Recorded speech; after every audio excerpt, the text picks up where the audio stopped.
Hello, everyone, and welcome to episode 1 of the Own the Moment podcast. My name is TJ Lasik, and I will be the host of this podcast where Justin Herzig and I will take you along our journey as we dive headfirst into what we believe is the next big thing, digital assets, and more specifically, digital moments in the form of NBA Top Shots. In this first podcast, we'll provide an introduction to Top Shots and everything you need to know to get started in this brand new industry. Go ahead and give us a follow on our Twitter at OwnTheMomentNFT, where we're providing key information to make sure you are up to date on everything NBA Top Shots. Now, without further ado, allow me to bring in my co-host. This is a man who is one of the sharpest fantasy football minds in the world, recently winning the Underdog Best Ball Championship for $200,000. A man that is in the stock market streets, a man that has spent some time in the poker streets, and a man that has been working in blockchain technology strategy since 2014. There's an edge to be had out there. I can assure you this man will help you identify it. My good friend, Justin Herzig. Justin, how's it going, my man?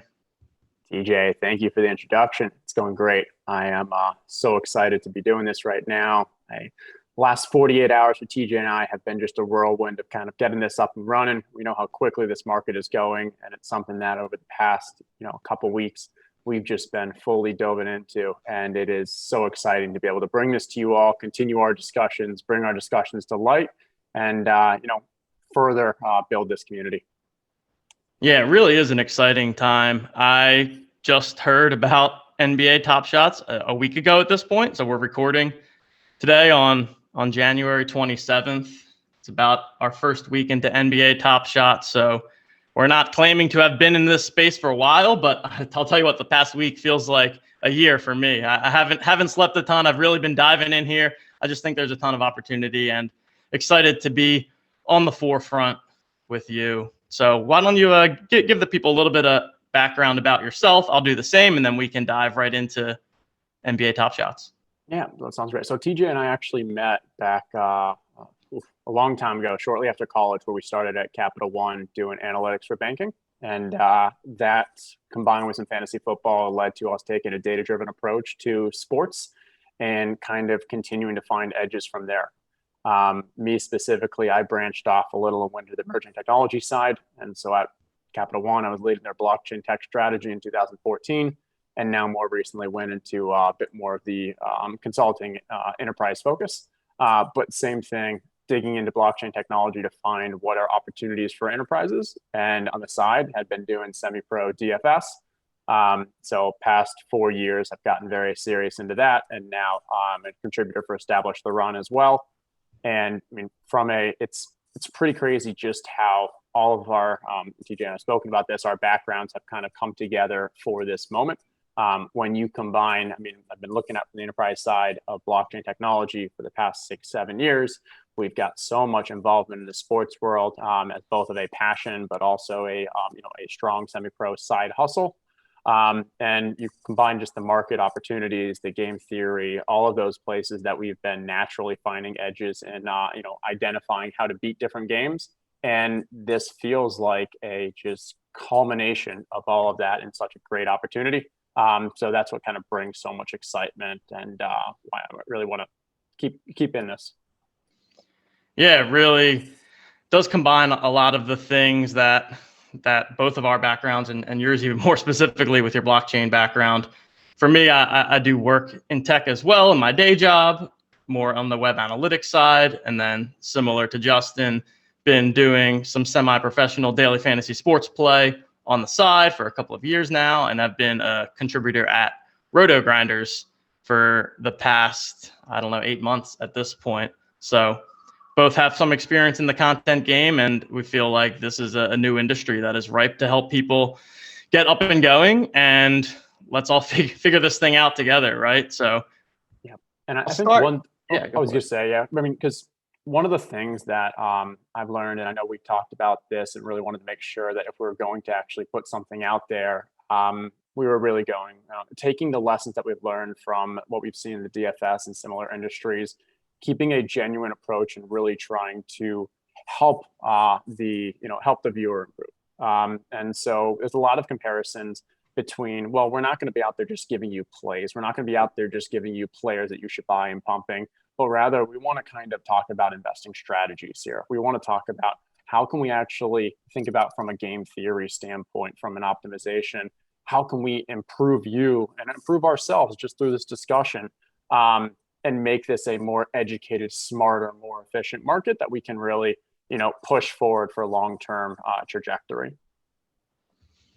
Completely agree. I think this really does have long-term potential. There's going to be some bumps along the way. It's already been a crazy week of ups and downs, but I think there's really something here. And I'll tell you what, if you're listening to this podcast, you're early, because there are millions of not just NBA fans, but sports fans out there in general. And there's a couple thousand on the platform right now. So this is just getting started. If you're listening to this podcast, you're early with us, and it's going to be a fun time. So let me set the lay of the land here a little bit. As I said, it's January 27th. In the past week, Top Shots has really taken off and blew up and has $22 million in sales, which brings their total sales to over $30 million. So the site itself has been around for a couple of months, but it's really just started to gain traction, I would say, over the past week.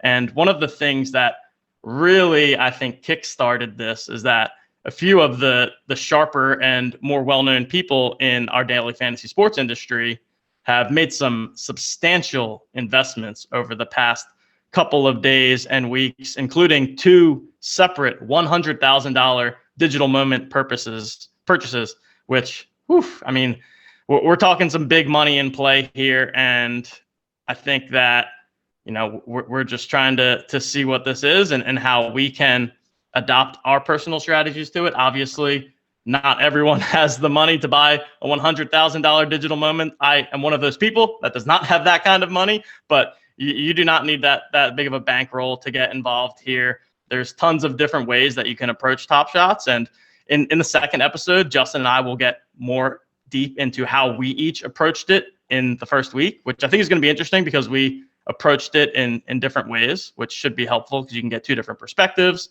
But yeah, so Justin, tell the people, right? Because the first reaction here is this is crazy. I mean, I'm going to pay money to get a video that I can watch on YouTube. I mean, I can pull it up on YouTube right now and watch it. So talk me off the ledge here and talk our listeners off the ledge. What is a digital moment, and why would anybody want to spend money on it? Yeah, it's a crazy thing. And to a lot of people, it's brand new.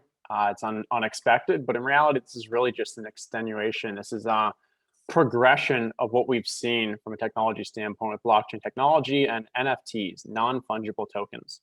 Some of you may have heard of CryptoKitties. This was back in 2017, and this was one of the early products where people took a consumer-focused view of how do we leverage blockchain technology to create something that can demonstrate the unique components of blockchain technology. So the ability to actually show provenance, which means to show its origin from when it was created all the way to whether it's a CryptoKitty death or whatever, but it's tracking all along the way.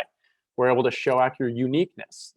So unlike me taking a picture and then posting it on Facebook and then someone else taking that picture and throwing it around, no one actually then owns that picture and you also have copies. With the blockchain, we can actually prove unique ownership of an item. So with in this CryptoKitty, think of maybe a Beanie Baby, but digital version where you're going to actually be able to, maybe even Tamagotchi, but you can actually show that, hey, this CryptoKitty is a generation 1. It was created, birthed in the very early days, and only I can own that CryptoKitty. There are no 2 like it, and that's one of the cool things about this technology, can prove that there is, yes, unique ownership of that. And so CryptoKitties really went pretty crazy, early spike in activity, and now still you have a lot of CryptoKitties that are worth over $100,000, and that kind of birthed this new idea to non-fungible tokens where, yes, CryptoKitties started off as kind of a side cute project, more of a way to demonstrate the value here.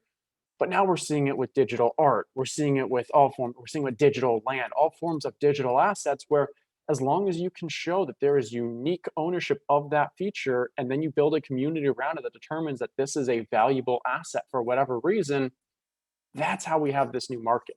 And so Dapper Labs is the company that kind of started the CryptoKitties, and they took their learnings from CryptoKitties and said, hey, we're going to maybe go to a more popular market, a more established market. They got a licensing deal with the NBA, National Basketball Association, and now they've started being able to actually, similar to what you were seeing with those non-fungible tokens for other areas, do it with moments, with replays, little 10 to 15 second videos. That, yes, the actual highlight you can go on YouTube and you can watch for free, but the thing is, that's not really it's very different than the ownership aspect here. Just as if I can go to go and buy a let's say a replica Picasso, and I can hang that in my house. Like, yes, that Picasso might have only been $50 and it looks nice, but it's not the true ownership aspect. And so here we're getting the opportunity to really have unique ownership, similar to a digital sports card versions, but through your, whatever your interest is. And so here we've seen it with the NBA Top Shots.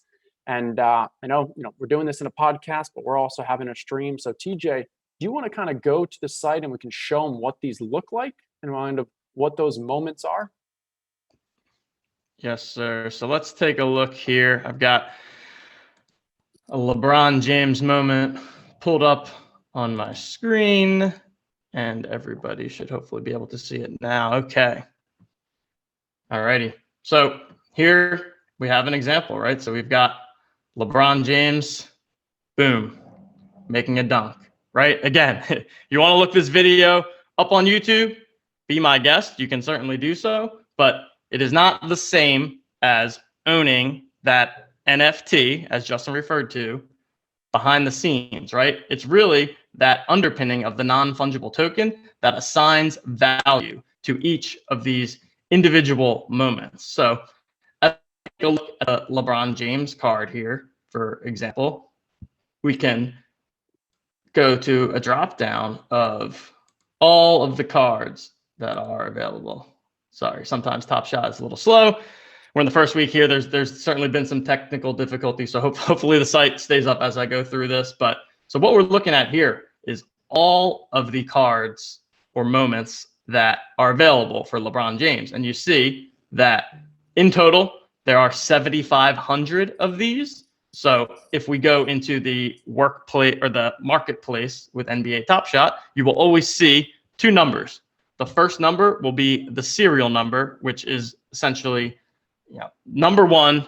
That is the best serial number that you can get, arguably the second best one, or in some cases, the number one is the number that matches the player. So I think LeBron James in particular is a unique use case where you could argue that the number 23 would potentially be more valuable than the number one, just because there's so much meaning behind that number 23 in basketball, not only between LeBron James, obviously you have Michael Jordan as well. But what we're looking at here is all of the different versions of this same moment that are available. And as you'll see, as you get into the lower numbers, the price that is for sale goes up, because as we get to these lower mint numbers, they are increasingly rare, increasingly scarce, and that scarcity is what creates this value. And again, it's all possible because of the blockchain technology and the non-fungible tokens that sit on the back end that say, hey, this moment right here, this is serial number 6 of the LeBron James dunk, base set series 2. And currently there's an owner of that. You have the ability to purchase that when everybody puts that up for sale.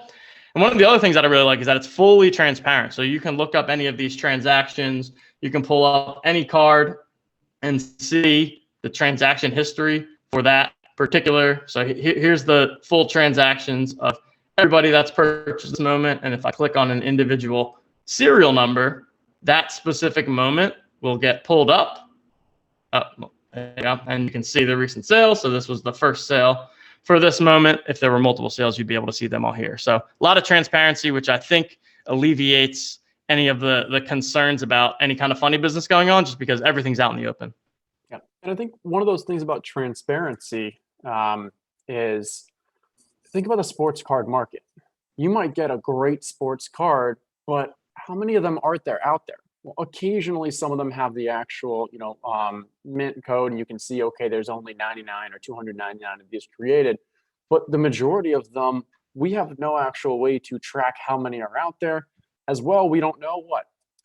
Maybe some of them have been burned. Maybe some of them have disappeared. We're not sure of the actual, circulation of it. But here we can see, okay, exactly how many have been printed. And there are various series, they call them. So think of it, series is almost as a year or season. And you can see, okay, in series one, here were the cards that were actually, the moments that were actually created. Here's how many of each of them are. And we can actually see who received them, where they actually are now, what's been bought, what's been sold. The amount of data and analytics that we can do on this, and TJ and I have already started playing with a little to actually monitor this market, is extremely interesting and fascinating, and should be a strong tool as we start diving further into how we can improve our investing strategy. Yep, absolutely. So I would say when considering the value of an individual moment, right, it really comes down to three things within the Top Shot platform, right? First, you have kind of the tier. So you have common cards. Those can range from anywhere from 3,000 or 4,000 to 12,000 plus of them out in the marketplace. So again, always want to be looking at that denominator number, because the smaller that number is, the less and fewer of those moments there are out in the marketplace, and therefore it is more scarce and thus more valuable. And important to note that that number is determined, right? If it says that it's 4,000 will be minted, then there can be no more than 4,000 of those minted. So that's the first thing that we want to be looking at. And then the second thing was around the specific mint number, like we said. So those are really the things to determine value. Obviously, the player has an impact as well. You'll just see naturally the more popular players are, of course, more expensive. You've got LeBron James at the top. Zion Williamson and John Morant are two of the other kind of popular ones just because of their rookie status. We can talk a little bit about some of the rookie stuff as well.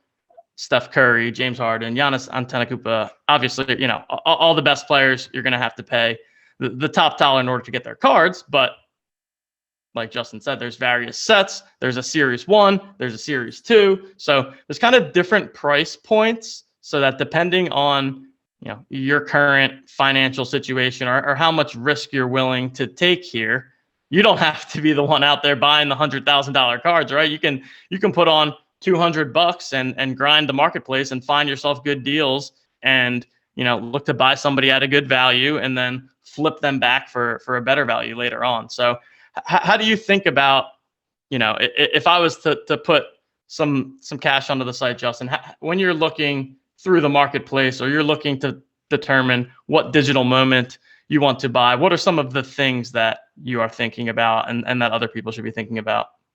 Yeah, and I think one of the beautiful things about this is each person can have their own strategy, and that doesn't make it wrong. And there's probably actually success in each of them. And so I probably talked to about a dozen people about this over the past week, and rarely do I hear any two people having the same strategy.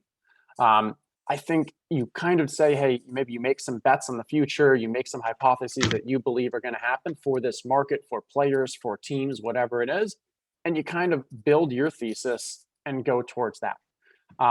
So what do I think is valuable? For me personally, I've been focused on where is the scarcity. So I love that the rookies, I love just, you've seen the sports card market, that they're only going to have a certain amount of rookies. And similarly, they're started to have your first game or your first moment as well. So similar themes around that kind of, hey, we know that no matter how many moments are made in the future, there's always only that first one. I think you can have a strategy around those numbers. We've actually seen some creativity, not only for the low mints, but also some unique numbers. Let's say that game is from December 31st. Card 1231, that actual date numerically becomes a bit more valuable. We've seen some people actually starting to look to zodiac and astrology signs to find value in numbers. And I'm not saying that that's going to be right or wrong in the long term, but if you believe that, and that's the strategy you want to take. Now you're getting in early. This is the opportunity to kind of see that to fruition and build towards it.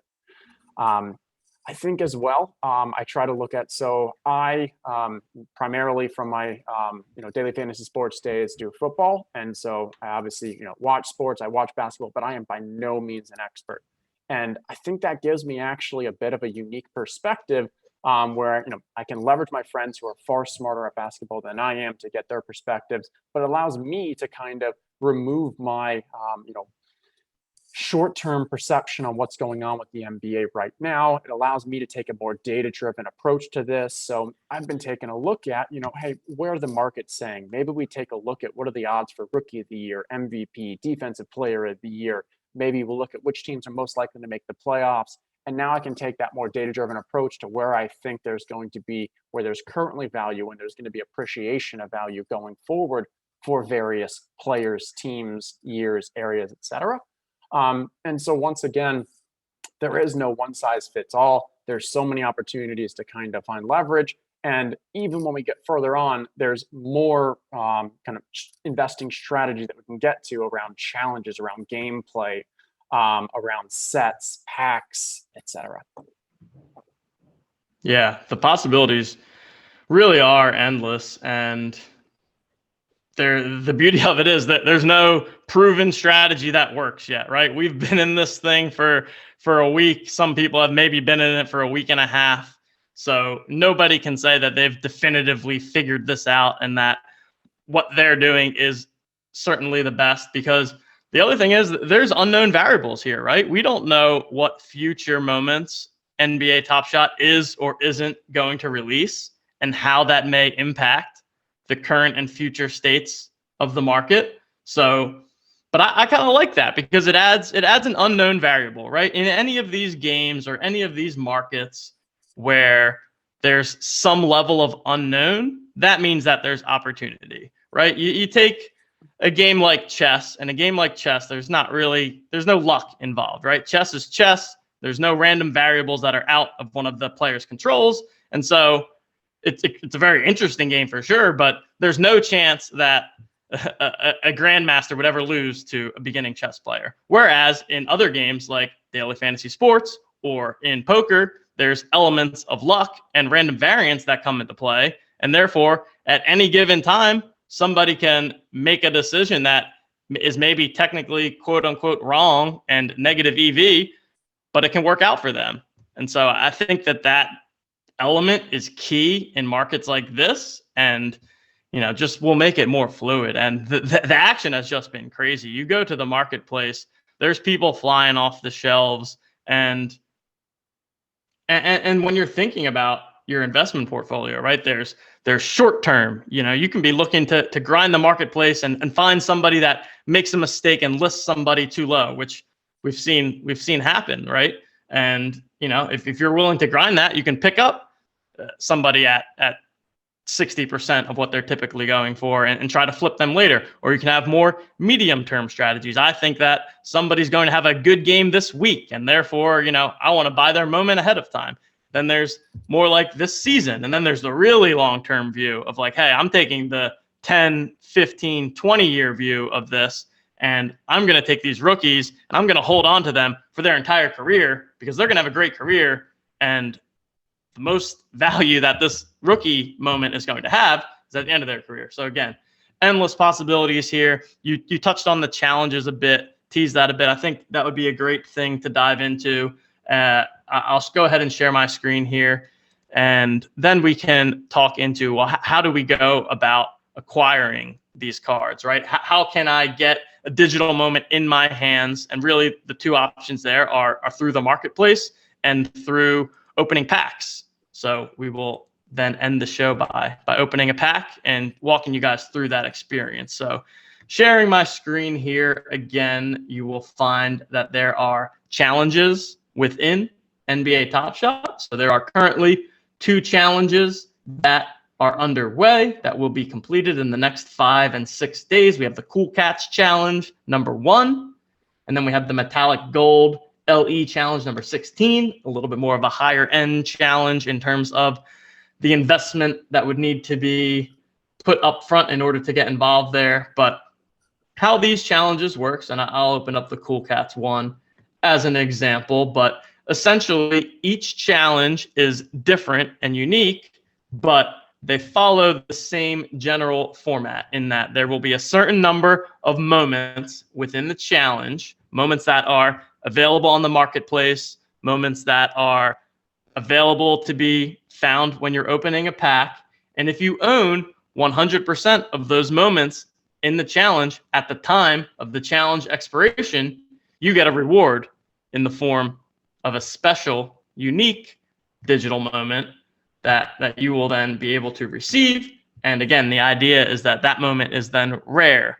That moment has extra value, and you can then be able to flip that moment here. So as we are looking at the Cool Cats Challenge, the prize is Luka Doncic. So certainly a player that people will be interested in. There are 10 digital moments. Sorry, I keep saying cards. I'm going to go with digital moments. There are 10 of them, 5 of which are part of the Common Series 2. So these are pretty readily available on the marketplace. You can see that I have the 5 of them in my account. And then we have the 5 Cool Cats themselves. I think there's only been 1 or 2 Cool Cats pack drops. So these 5 guys are pretty limited supply right now, but don't worry, there are plenty more Cool Cats packs to come. That's why I personally have not made a move on these yet. I feel that they're a bit overinflated in the market right now. But yeah, general concept is if you're able to own all 10 of these cards by the time this clock hits 0, you will go into the running for Luka Doncic cards. And when that happens, you have the ability to pull any of the serial numbers, which I think is a nice added upside there, right? Because you'll have some chance. Now, it depends on how many people complete the challenge, but there's even if it's a small percentage, there's a chance you pull that number 1, and you pull that number 1, that's gonna be worth something. I'll tell you that much. Yeah, and so when we look at these challenges, and in future episodes, we'll kind of get into a bit more of the strategy-wise. But to get an idea of, at a high level, we want to understand for each of these challenges, what are we putting into it to accomplish this, and what are we getting out? And so, as TJ was alluding to, the amount of cards that are going to get minted for this reward is only based off how many people complete that challenge. For this one, if we look at the cards that are necessary, the moments that are necessary to be acquired, the ones down there are limited edition. There's only 5,000 that exist. So at most, the most Luka Doncic moments that could be minted is 5,000. Now, you got to kind of think about, okay, well, how likely is that to happen? Well, okay, we look at the logistics now of the Cool Cats, and we see that they're trying out some new ways of actual distribution. So maybe this is actually going to be a bit more difficult and spread out. So we expect maybe only 1,500, 2,000. And so in order to determine what that value is going to be for the card, I'd recommend go check out similar cards with similar, with similar supply out there, maybe similar level of player. And maybe you can start estimating what that value would be and help make your decision of whether or not this is a challenge that you want to compete in. And if this is a challenge that you don't want to because maybe it's too cost prohibitive, that's okay. There are going to be lots of challenges. This is going to be a core part of the website. My guess is that when we're already seeing usually 2 concurrent challenges in action. I think that's going to continue and may even start seeing more at various price points as they start releasing more packs, more types of packs, more rare, more commons, etc. And so I think this adds a level of fun interaction gameplay. It definitely adds a level of strategy for collecting them. When do you start buying them? Can you get ahead of the curve? Is it worth actually holding, or should I be selling beforehand because maybe the prices are going to drop after? This new level of strategy is an opportunity for us. And anytime there is uncertainty, as TJ mentioned earlier, uncertainty provides value to edge opportunists like us. We see that there's uncertainty when it scares others away. It leads us to lean in and see where's the opportunity for us to capitalize. Yeah, we've got producer Coop behind the scenes. Shout out to Coop, calling out that to help people walk through where we can get to these challenges, because it's actually not that intuitive. That was a good call out. So how you get there is that you have to click on collection up in the top bar. That will kind of take you to your homepage. From there, you'll see the challenges tab. You click on that, and now you click on the the complete a challenge button. And here's where you'll be able to see the challenges that are currently available, any of the challenges that you may have completed. You'll see that I've completed none so far. And then you can also see all the previous challenges that they've had in the history of Top Shot, which I believe there have been 51 challenges so far. So like you said, Justin, there's only 2 going on right now, but there have been 51, and there will be hundreds, if not thousands, of challenges ahead of us in the future. So like Justin said, don't feel like you need to jump onto this Cool Cats challenge just because I have to get involved in the challenge. But at the same time, I do think it is good experience to at least mess around with it, right? Buy one of the Cool Cats and just see how that person's price changes over the course of the challenge. Maybe you can buy someone at $200 and sell them later for $300. Doesn't mean you have to complete the challenge, but you can still take advantage of the fact that this challenge is out there and that those cards are going to be in demand. So I think it also creates some flipping opportunities for the people that maybe aren't willing to go all in and buy all of the moments for this challenge, but instead they can focus on really grinding that marketplace and making small flips. I think that's certainly a viable strategy. 100%. I mean, if you look at the Cool Cats, what we're seeing right now, I think a Cool Cats pack is only $14, and you are guaranteed in that Cool Cats pack to get at least one of those 5 Cool Cats. And if we look at the marketplace right now, those Cool Cats are going for anywhere between $200 to $450. I think it might even be like $300 to $450 right now. Now, as TJ said, I think those prices are a bit inflated because we have not released all the Cool Cats. And so I personally believe that those will drop down a bit, but maybe they're not sure. But the thing is, for $14, each person was guaranteed something that they could go sell in the marketplace right now for at least $200-300. And so that provides a clear opportunity. If maybe you don't have the desire, maybe you don't have funds in your bankroll to actually complete a challenge, but if you can just get that pack, very good opportunity to at least create some kind of short-term profit. And hey, take those earnings and go invest them further. Yeah, that's a great transition into the packs themselves and how these work. And I'm still kind of just figuring this out myself, but how it appears to me, again, we are in beta for this website right now. So there have been a lot of technical challenges for the Dapper team as they're putting this together and seeing scale that they did not see coming. So let's be patient with them as we go through that. But the idea is that in the future state, these common series packs will be available 24/7. Now, that is not the case right now. As you can see on my screen, they are all currently sold out, and they've just kind of been dropping packs at random moments.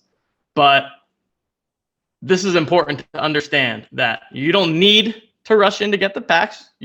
Certainly, everybody wants to get their hands on them. No doubt there will be more packs in the future. But I do think it is important to understand that these common packs that are $9 here and are available off the shelf, you can get a wide range of people that you pull from here, right? So we're talking Series 2.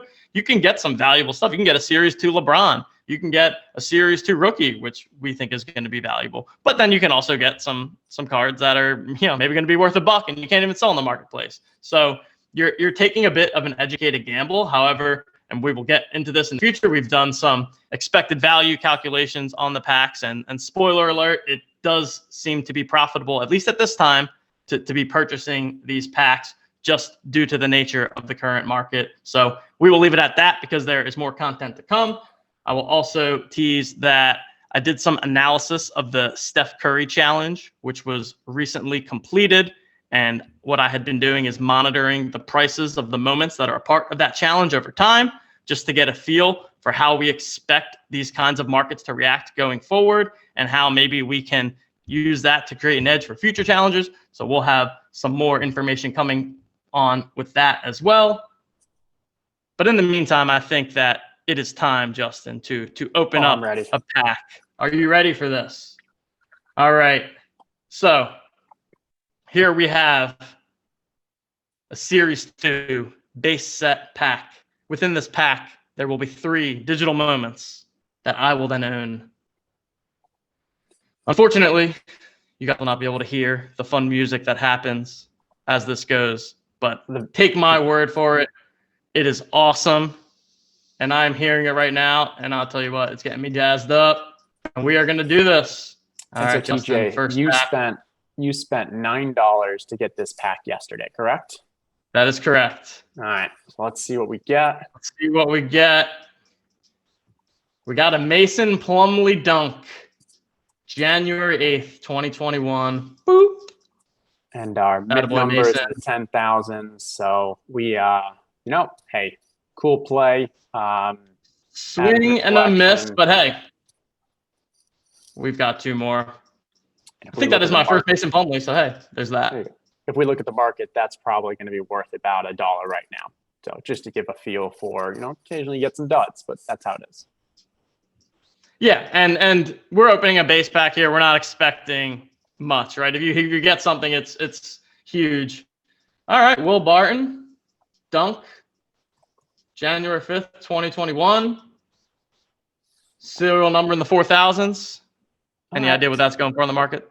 So minimum there is $2. Serial number 4,000s. Maybe you increase that to about $3. Still just a card, just a moment. All right, we have one last chance to pull something game-changing. Can we do it? Let's go. The final moment is get something. Jamal Murray. All right, so hey, that's a common pack for you. It would have been nice to pull a sweet LeBron or a sweet LaMelo Ball, but that's the name of the game. But like you said, I can still probably get, I don't know, $4 or $5 back for these. So yeah, and that Jamal Murray card actually is really not that bad. Yeah, that Jamal Murray card's not that bad actually. Lowest ask right now in the market is $5. So we didn't have the greatest serial number, so I'd say you probably could get maybe that $5 for it. So hey, if you were to go, put that back in the market, what I would say is we got 3 duds, and you might still be able to recoup about $6, $7 of your $9, and you almost got your money back there. With the upside of hey, we could have had a LaMelo, which is going for over $500, $550. Exactly. That's why I think that opening. I mean, first off, it's fun. Like I'm not even kidding. It literally gets me like hype. Like let's go. The music, I was really feeling it there. I was bumping around a bit, and man, I'm excited about this. Like I've just had such a good time messing around with this, and I know that other sports fans, as they come in, they're gonna love this. They're gonna enjoy it, and we're gonna be along for the ride here. We don't know where this is gonna go. Every day is different. We don't know where we're gonna be tomorrow, where we're gonna be a week from now. But what we do know is that we're going to be along for the ride, and we are going to continue bringing you guys some of this content on a daily, if not more frequent, weekly, if not more frequently basis. Again, you can follow us on Twitter at OwnTheMomentNFT. We just got that up and running. We are still working on a few things. We're really doing this all on the fly, so please be patient with us. Everything's not going to be perfect. I'm sorry, it's just not going to be. But we're going to do our best. We're going to be as genuine as we possibly can. And like, really, we're hooked on this stuff, right? And we think it's fun to share this with other folks so that they can enjoy in it with us. And I really think this is just the beginning. So again, if you are listening to this, you are early. Get involved with us. Follow us individually on Twitter. Justin, I'll kick it over to you. You can give any of your final thoughts. Tell the people where they can find you. And yeah, let's get going. Yeah, it sounds great. So Justin Herzig's the name. That's my Twitter as well. I think most excited what I am for this, podcast stream going forward is the discussions that we're able to have, not only between TJ and I, but also between some of the guests that we're going to bring on and all of you as well. So I will put the ask out is, my primary is, hey, if you have questions, if you have, things that you're, questioning, things that you're kind of trying to decide, we're not here to try to tell you what player you should buy and sell, but if you have an idea about a strategy, if you're going to want something that you want to discuss on this, shoot us shoot us a message. We are more than happy to, listen to all of you because, hey, this is first and foremost to help build that community and to help kind of build this discussion. So we want to hear from you.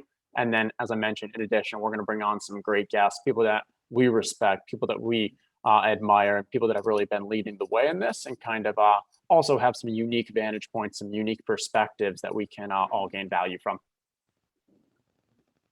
Absolutely. Really looking forward to it. You guys can find me personally on Twitter at TJL5124DFS. I'll be tweeting from there as well as from the official Own the Moment NFT Twitter account. And I think that's it for today, Justin. Thanks, everyone, for giving us a listen. This is just the first episode. We've got many more to come. So on behalf of Justin, on behalf of producer Coop behind the scenes, I am TJ Lasig. Thank you all.